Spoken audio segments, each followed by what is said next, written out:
Assalamualaikum warahmatullahi wabarakatuh. Pada kesempatan pertemuan pada pagi hari ini, saya akan menjelaskan pengurusan jenazah. Oke, yang pertama, kematian dan kewajiban yang hidup. Menyempurnakan mayat orang muslim yang bukan mati syahid itu hukumnya fardu kifayah. Kewajiban kifayah atas muslim mayat muslim itu adalah yang pertama memandikan, yang kedua mengkafankan, yang ketiga menyembayangkan atau mensolatkan, yang keempat menguburkan atau mengebumikan.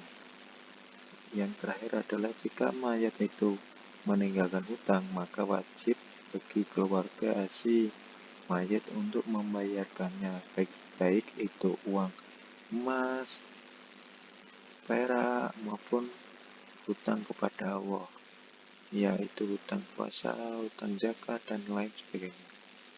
Sekalipun mayat yang matinya karena bunuh diri, wajib melaksanakan atasnya fardu kifayah.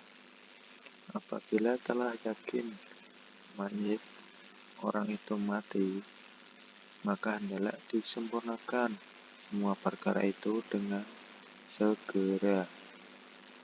Dikhawatirkan akan membusuk.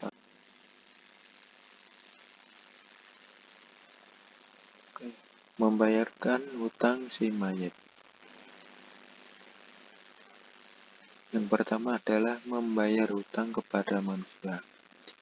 Dari Abu Hurairah radhiyallahu anhu bahwa Rasulullah SAW bersabda, jiwa atau roh seorang mukmin itu tergantung tidak sampai menuju akhirat Allah karena hutangnya, hingga dibayarkan terlebih dahulu hutangnya itu. Jadi hutang kepada manusia itu dibawa mati. Seperti itu. Dari Umar radhiyallahu anhu bahwa Rasulullah SAW bersabda, hutang itu ada dua macam. Yang pertama, barang siapa mati meninggalkan hutang, sedangkan ia berniat akan membayarnya, maka saya akan mengurusnya atau menanggungnya.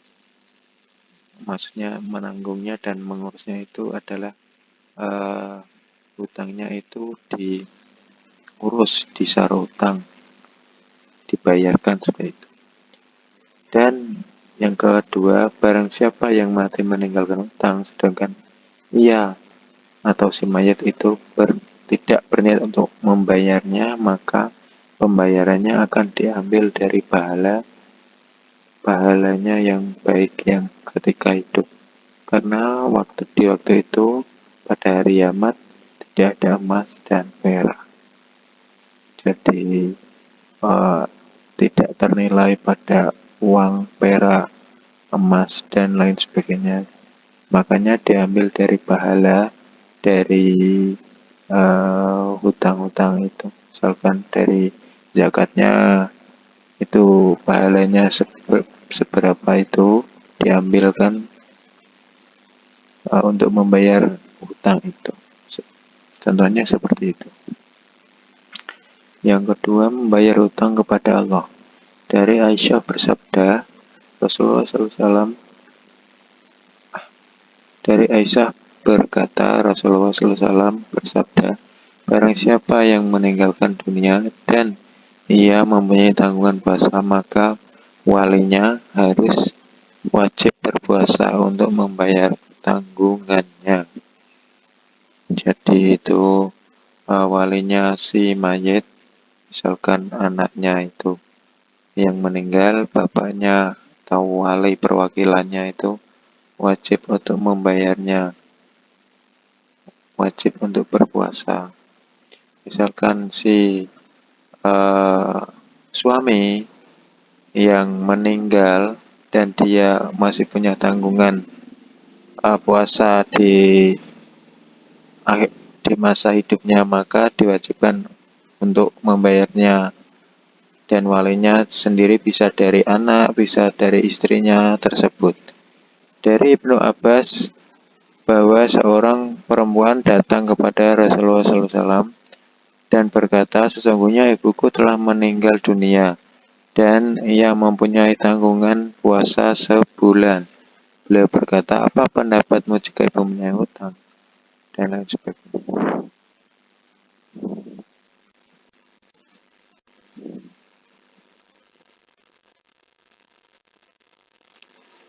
Pengurusan jenazah.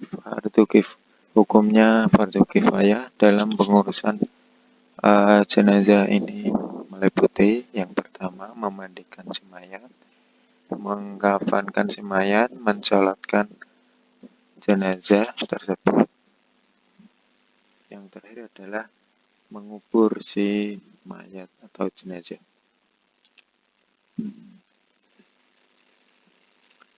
Mengurus jenazah yang selanjutnya adalah memandikan mayat.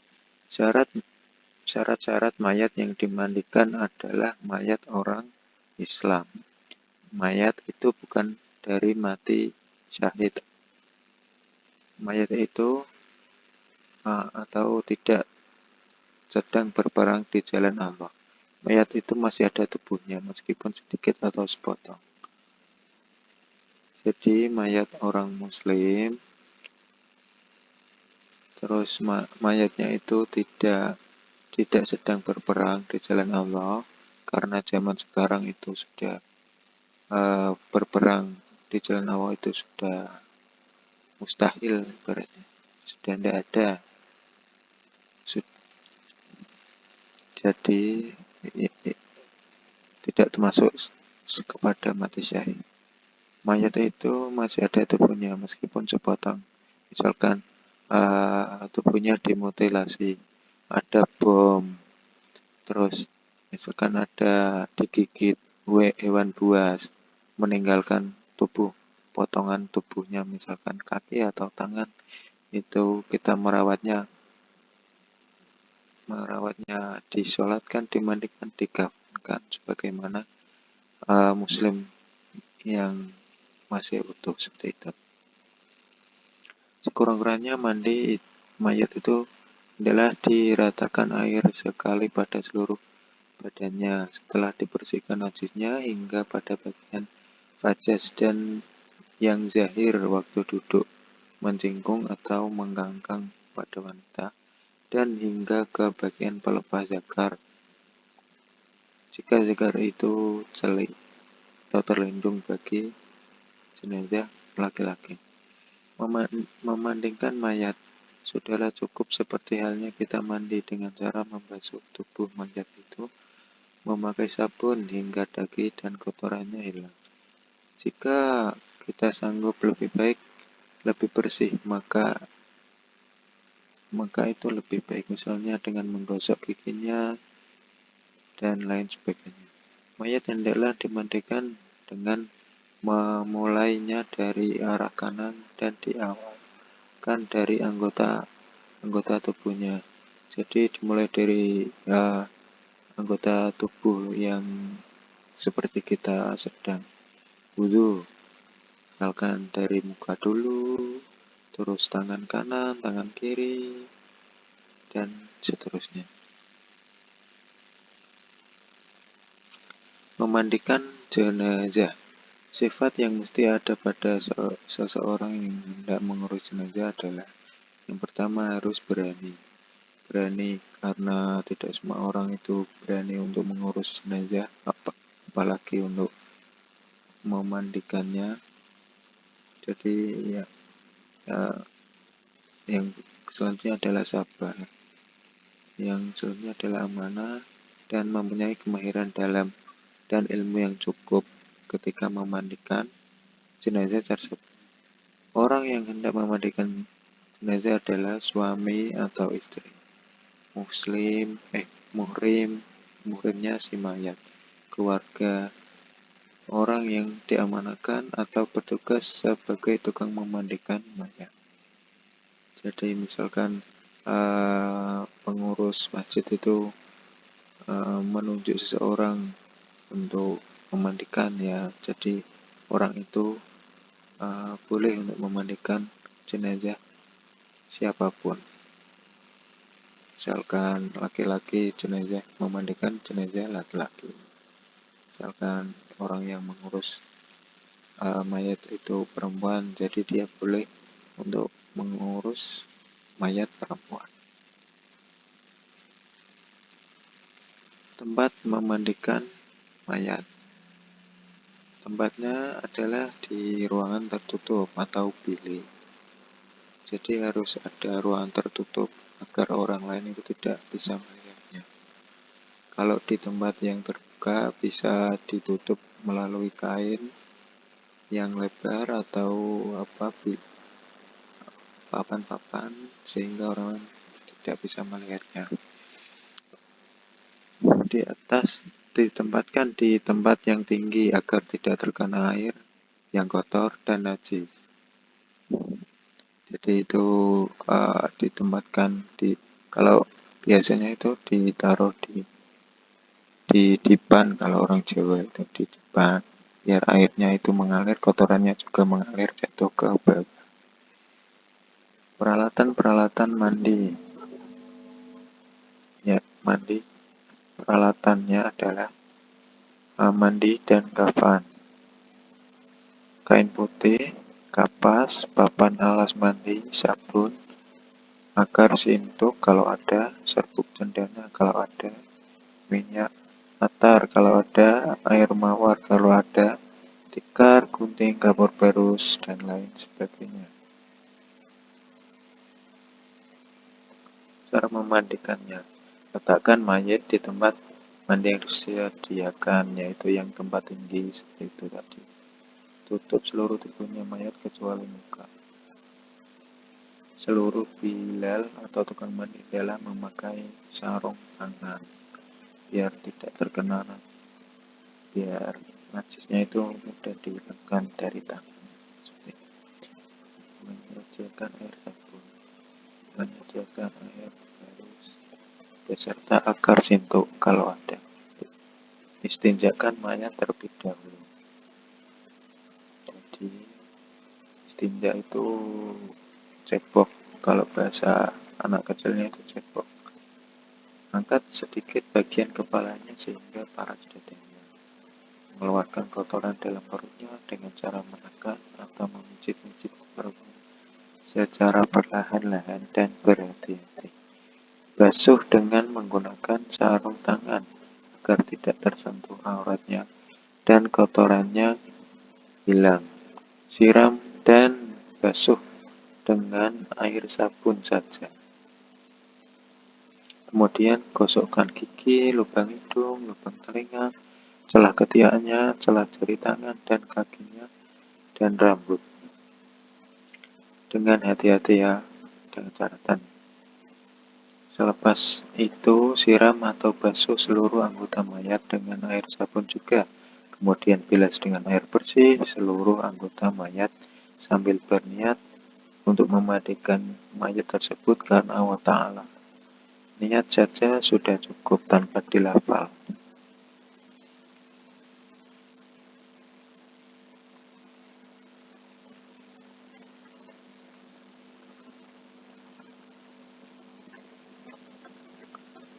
Yang selanjutnya, terlentangkan mayat, siram atau basuh dari kepala hingga ujung kaki 3 kali dengan air bersih.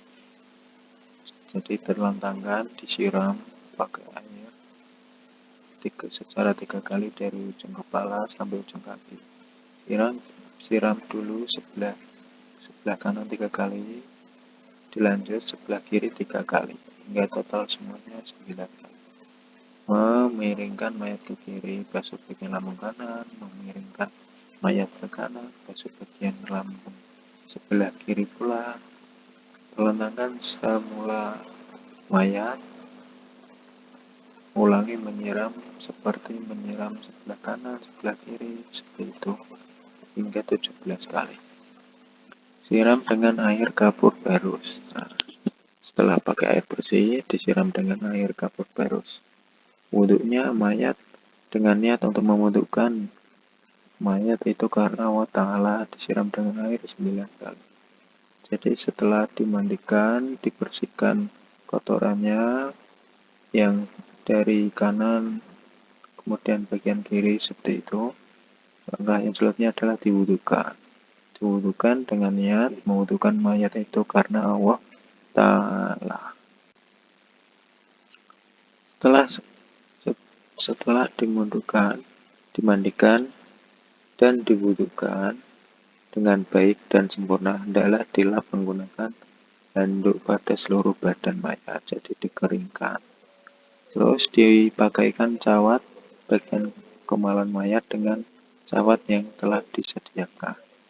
Usung ke tempat pengkafanan dan menutup seluruh anggota auratnya. Segala apa-apa yang tercabut dari mayat hendaklah dimasukkan ke dalam kafan maksudnya. Contohnya rambut yang jatuh, kuku yang terlepas, seperti itu. Makanya memandikannya itu harus berhati-hati.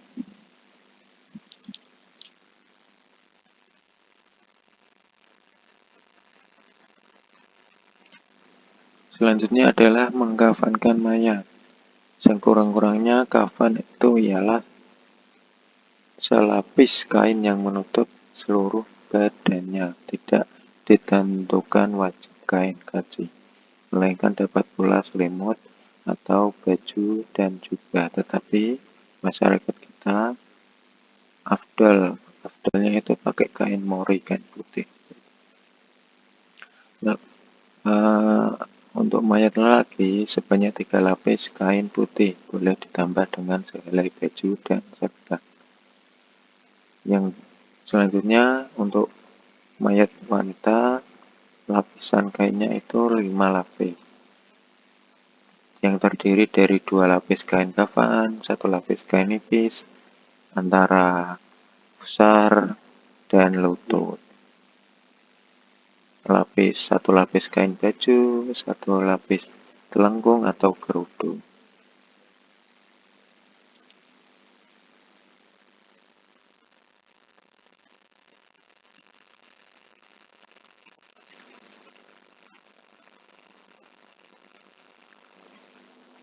Selanjutnya, tempat mengafankan harus rata, bersih, suci, dan kering. Peralatannya untuk mengafankan adalah tikar, kain kafan, tali.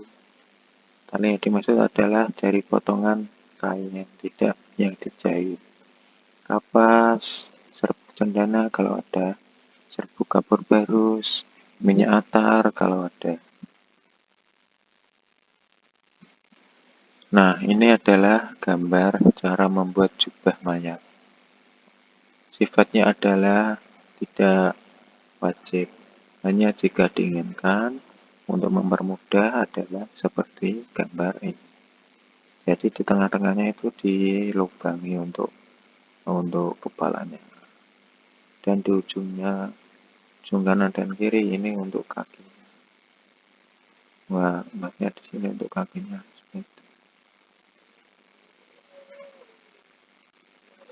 Lanjut, cara mengafankan.